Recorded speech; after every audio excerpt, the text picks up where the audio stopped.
pọ̀jù ní wa mo ò lè wá kú kò lè jó ilé bàbá rẹ̀ ṣe rí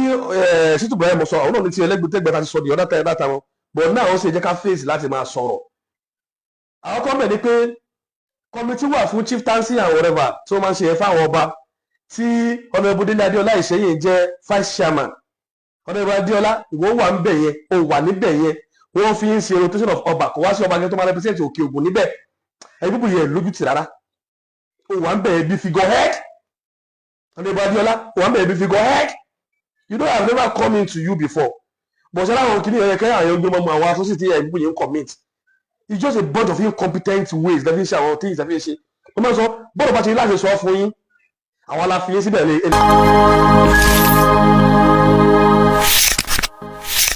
mo fẹ́ kí ẹ̀yin lólùfẹ́ wa tẹ́ ń wò wá tẹ̀lé ń gbọ́ wá káàkiri àgbáláyé mo fẹ́ kẹ́ ẹ jẹ́ kájọ farabalẹ̀ kẹ́ ẹ jẹ́ kájọ wo ẹ̀kúnrẹ́rẹ́ fídíò tí mo mú dé wá fún bẹ̀rẹ̀ yẹn mo fẹ́ kẹ́ ẹ jẹ́ kájọ gbọ́ àlàyé tí ọkùnrin yẹn ṣe torí nínú àwọn prógráàmù kan tí mo ti ṣe sẹ́yìn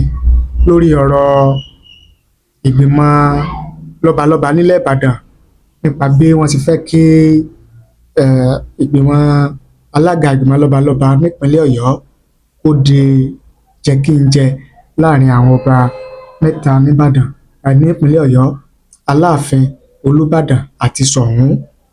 mo mú fídíò yẹn wá ń gbà yẹn mo ní ọ̀rọ̀ yẹn ti ń kọjá bá a sí lérò pé ọ̀rọ̀ yẹn ti ń tabó nílé ó ti ń tabálejò kódà ó ti fẹ́ mọ nǹkan jẹ́jẹ́ ni mo jókòó mi àwọn èèyàn rò bóyá mo múlẹ̀ fáwọn ni àti mo wá ṣalábàápàdé fídíò yìí mo fi ní kí n mú wá fún yín kó mọ jẹ́ bí ẹ̀rí máa jẹ́ mi sọ lórí ọ̀rọ̀ tí mo sọ nígbà yẹn wọ́n wá fẹ́ kẹ́ ẹ gbọ́ láti bẹ̀rẹ̀ títí dé parí kí àlàyé tí mo ṣe ń gbà yẹn kó lè bá yé yín àti ohun tí arákùnrin yẹn tó ṣàlàyé nínú fídíò yẹn ẹ jẹ́ mú wá fún yín kájọ wò kájọ gbọ́ láti bẹ̀rẹ̀ tẹ́ ẹ bá wá gbọ́ tán kẹ́ jẹ́ kí n mọ èrò àti ìwòye títí yín lórí rẹ̀ ó yá ẹ jẹ́ àjọ gbọ́. So me and some stakeholders and honourable talked and mo bèèrè lọ́wọ́ pé kí ló ṣẹlẹ̀ gangan so wọ́n jẹ́ kó mọ̀ pé àwọn mẹ́ta kan ni wọ́n ń pè ní Imperial Majesty tí wọ́n rank lọ sí kíní ìyẹn ní SOUN Aláàfin àti Olúbàdàn so I was just like Imperial Majesty báwo la ti máa ń dé Imperial Majesty nínú ìwádìí tí mo ṣe pẹ̀lú Imperial Majesty yẹn kò sí òfin Nàìjíríà kan tó ní kí wọ́n fẹ́ nìkan ní Imperial Majesty àbí Royal Majesty it's just a self-acclaimed title bó bá ṣe pè rẹ̀ wọ́n ṣe pè ẹ́ secondly again àti political affiliation why tí ó Ìbàdàn tí wọ́n gba dé 1937 tí wọ́n bá fa wàhálà Ìbàdàn tó gba dé 1937 tó mọ̀ wọ́n wà ní rotation of ọba àti Saki ò ní sí mbẹ̀ and nígbà tó ń ṣe committee yẹn ìwádìí fi hàn pé wọn ò carry àwọn house along lórí ẹ̀ as bí Honorable Chitu Ibrahim ṣe claim pé wọn ò carry house along wọ́n kẹ̀ gbé wá bọ̀gẹ̀ fáwọn ni the next thing ni pé America support wọ́n kẹ̀ sáré bí wọ́n lù ní so ó jẹ́ nǹkan tí ọba Honorable Chitu Ibrahim ń jẹ́ nínú adéléjì wà mọ́kànsán gbà náà ni pé kì í ṣe bá kẹ̀ máa sọ̀rọ̀ ń ta lásán ká máa sọ̀rọ̀ nulẹ̀ so wọ́n pẹ̀lú pé rọ́ọ̀ ṣe lè fọ́lọ̀ nǹkan táwọn ṣe pẹ̀lú lẹ́yìn ni pé wọ́n ti sọ̀rọ̀ báyìí bábáyìí nulẹ̀ wọ́n sọ bábáyìí nulẹ̀ tí wọn kì í yà sáwọn again ṣẹ́ni problem tá a máa ní ni pé ojú ló máa ń pọ̀ jù ní wa ojú ọ̀lẹ ló máa ń pọ̀ jù ní wa mi ò lè wá kú kò lè jó ilé bàbá rẹ̀ ṣe rí ṣítù bẹ́ẹ̀ mo sọ àwọn náà ní ti ẹlẹ́gbẹ̀tẹ́gbẹ̀ ta ti sọ di ọ̀dá tẹ̀ dáta wọn but náà ó sì jẹ́ ká fèsì láti máa sọ̀rọ̀ àwọn kọ́mẹ̀ ni pé kọ́mítì wà fún chieftaincy and whatever tí wọ́n máa ń ṣe fáwọn ọba tí Honorable Délé Adéọlá Ìṣẹ́yìn jẹ́ vice chairman Honorable Adéọlá ìwọ wà ń bẹ̀ yẹn o wà níbẹ̀ yẹn wọ́n fi ń ṣe rotation of ọba kò wá sí ọba tó máa represent Òkè Ògùn níbẹ̀ ẹbí bù yẹn lójú tì rárá o wà ń bẹ̀ yẹn bí figurehead Honorable Adéọlá o wà ń bẹ̀ yẹn bí figurehead you know I have never come into you before but ṣe láwọn kìnìún yẹn kẹ́yà yẹn gbé mọ́ àwọn associate ẹbí bù yẹn commit it's just a bunch of incompetent ways lẹ́fí ṣe àwọn things lẹ́fí ṣe wọ́n máa sọ bọ́ọ̀lù bá ti láti sọ fún yín àwọn aláfiyé síbẹ̀ èlédè pẹ́lá kàǹkà kẹ́ẹ́dúgbò kẹ́tẹ́ dìde nítorí sìnbọ̀ àwọn aláfiyé síbẹ̀ ìyẹn àwọn èèyàn ló dìbò fún yín tó di débi tó débi yẹn ẹ wà ń bẹ̀ yẹn kò sí ẹni ọba tó máa represent the interest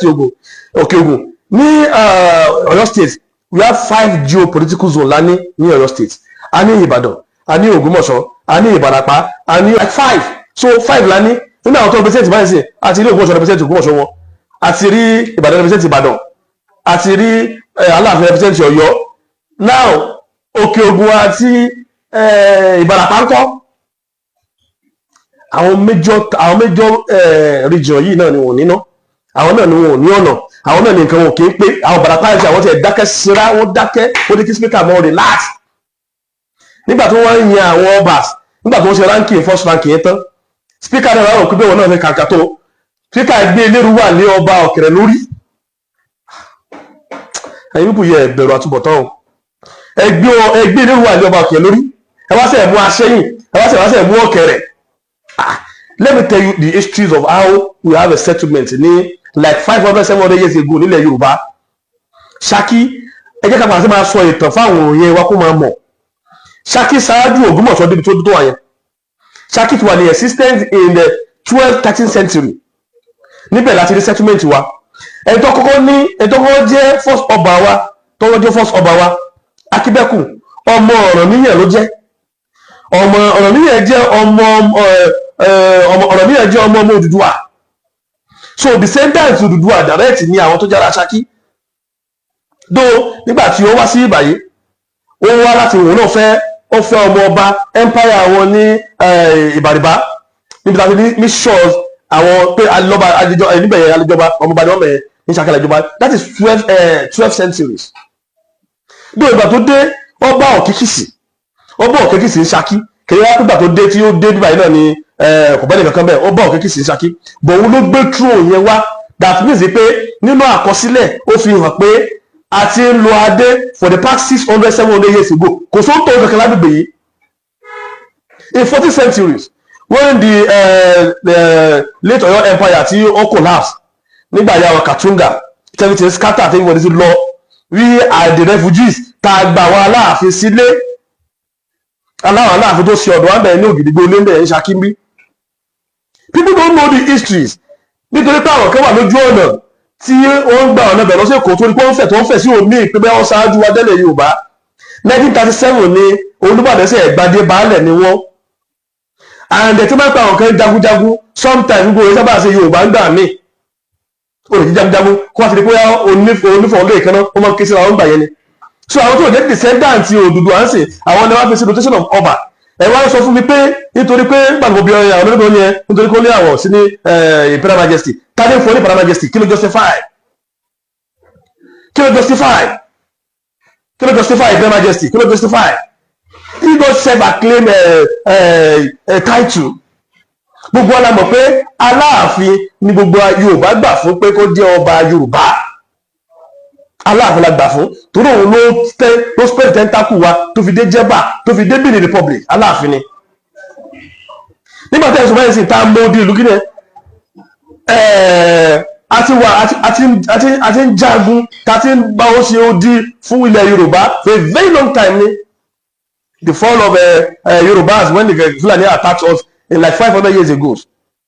Ogbomoso was in existence in January 1650 in mid of 17th century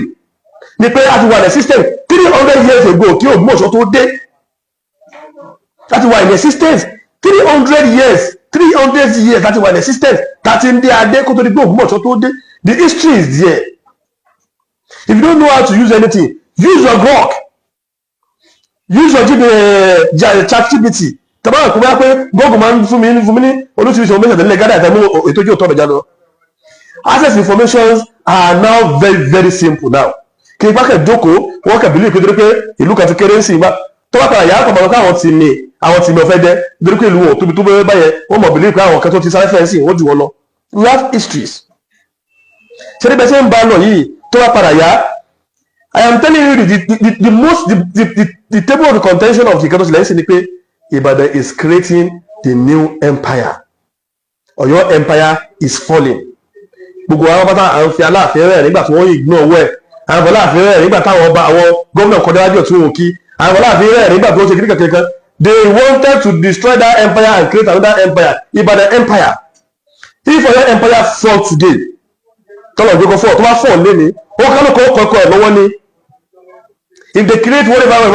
kí wọ́n kálukú mọ́ sí àjọ sí kó kálukú wà lọ́wọ́ orí ara ẹ̀. Wọ́n kí ni láti ìgbà tó ti bẹ̀rẹ̀ aside the first republic tí wọ́n fún àwọn ọba tó yẹ kí wọ́n ní impact nínú governance after the first republic gbogbo òfin tó padà wá tó jẹ́ kò sí ìpadà wá sí kò sí nǹkan tó bá lè ṣe ó ti fúyẹ́ already ṣùgbọ́n à ń tọ́ láti wò kó wọ́n ti pẹ́ padà sí regional government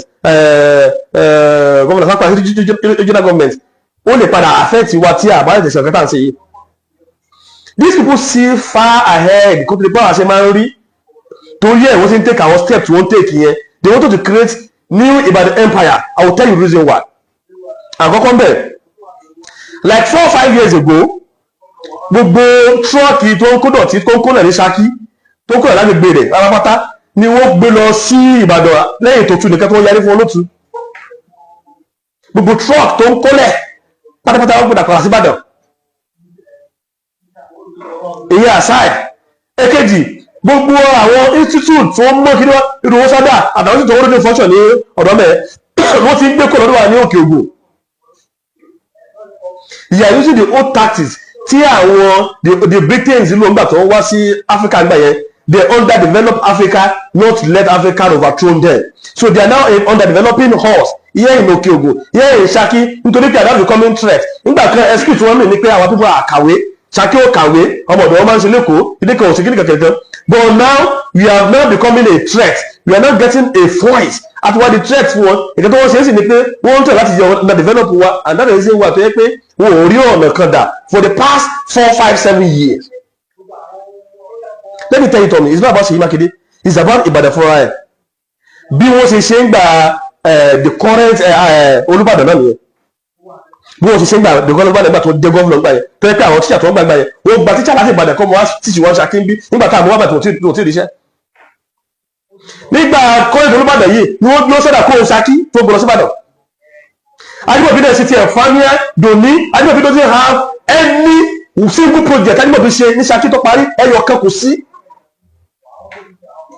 Seyi Makinde started doing his own too as well. Think it's not about Seyi Makinde it's not about Seyi Makinde it's not about PDP it's not about APC it's about Ibadan agenda they know what they are doing. Wọ́n ti ń kọyín jọ again wọ́n ti ń kọyín jọ Ìbàdàn náà wọ́n ti sáré pèsè frontier àwọn kan tó ṣe ọkọ̀ta you now think of people we have access to let's bring our own blueprint níbo là ń lọ go and search for histories ìgbà táwọn bá ti wọ́n bí 300 years ago tá a ṣáájú àwọn Ògbómọ̀ṣọ́ wa tí àgbàbí bí 600 years lọ́wọ́ àwọn Ìbàdàn bí 600 years lọ́wọ́ àwọn Ìbàdàn kó wọ́n máa ṣe rotation of obas kí kó máa ṣe ọ̀kẹ́rẹ́ Ṣakí ń bẹ̀ is a big slap on Ṣakí's face. Ní kàràkàrà wọn bí lẹ́yìn Ọ̀yọ́ kò sí anybody nínú wọn tó hold tó Ṣakí ń bẹ̀ mọ́ go and check it right tó jẹ́ Ọbaládé tó jẹ́ descendant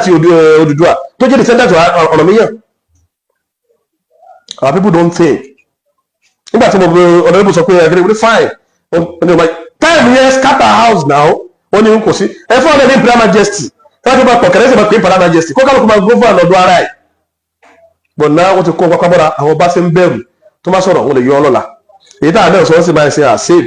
tó lè dé sí kan páàkì mọ́tò wọn tó máa ń gbé wa but the truth to be told aláti máa sọ aláti máa jíjà wa aláti máa sọ story fáwọn èèyàn kó mọ̀ mọ̀ àwa la jẹ́ odi ìlú àwa là ń protect region yìí tí òfin sí àwọn tó wà táàkì wa láti Ìbàràpá tó fi dé Togo country Togo láti ní ọdẹ tí ń control ọba Samson tó control wọn níbẹ̀ kò sí state recognition kan fún wa báyìí no state recognition kò sákòólé lẹ́yìn kẹ́ ẹyẹ wá bàbá kẹ́ máa bá wọn sì máa ṣáájú lọ́wọ́ bàbá gbogbo ẹ̀yà lágbàlagbà ẹ̀mọ̀ yóò wá bá sọ ẹ̀yà jù lọ́dọ̀ wọn but bàbá have a very good heart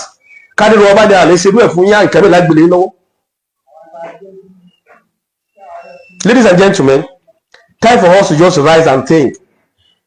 Tẹ́lẹ̀tẹ́lẹ̀ àmọ́ fẹ́ yẹ wọ́n lè àwọn afẹ́ sọ wọ́n mọ̀ di pé àṣìkí ní gẹ̀gẹ́ ajẹ́ ká sọ ká mọ̀ pé a mọ ohun tí wọ́n ń lọ. They are trying to underdevelop Saki, underdevelop Ìṣẹ́yìn, underdevelop Kìṣí, underdevelop Ìgbẹ́tì, underdevelop Òtù láti develop Ìbàdàn wọn kó gbọ́ àwọn nǹkan lọ sí Ìbàdàn wọn tá à ń pa local government allocation wọn ò fún wọn náírà kan bẹ̀ Ìbàdàn wọn fi túṣe. So the next 50 years we still be struggling to meet up and challenge fún nǹkan kan mìíràn. And now we are now having a very coward representative. And that is the reason why we need someone that can more speak up and very, very intelligent that will work with government and help us achieve right in next election. Okay? Like I believe pé lọ́kàn ayé ẹ̀ wọlé tó bá dẹ̀ tó ra ayé ní tó sádẹ̀. Ẹ jọ tó lọ́mọ kàdé kí wọ́n á clear yẹn ni. Bí Royal Majesty ọ̀dọ́ Royal Majesty Imperial Majesty ọ̀dọ́ Imperial Majesty doesn't warrant for them kí kí inú region márùn ní Òkè Ògùn kí region mẹ́ta máa represent kó representative fún bẹ́ẹ̀ káwọn máa ní kankan bẹ́ẹ̀ is a big insult in population of over millions of Òkè Ògùn people indigenous. dídẹ adéọlá wà ń bẹ gbà tó ń ṣe kíni ìyẹn as vice chairman committee ibẹ̀ yẹn ọ̀nà ìwọlé Canada yìí náà wà ń bẹ yẹn ìyẹn onídìbò wà ń bẹ yẹn máa bọ́ta ẹ̀kẹ́ wọ̀ lásán ọ̀nà ìbò Canada wọ́n ń tẹ́tì ọlọ́pàá àti DSS nígbà yẹn wọ́n dúró di time tàbí àsìkò yóò tó ni à ń fáìlì ti ẹjọ́ báyìí these people deserve láti mọ represent àwọn èèyàn mi èmi sọ ọ̀nà ìbò Canada Saki senatis bọ̀ ni deserve láti mọ represent àwọn èèyàn à ń fáìlì ti ẹjọ́ báyìí wọ́n fẹ́ wo àrà tó dá ń gbà yẹn wọ́n fẹ́ wò there will be a big issue between us I expose kí ló ṣe àwọn kan náà dẹ̀rẹ̀ mo sọ fẹ́ kú 6 months to the election nígbà tó ní sáà mú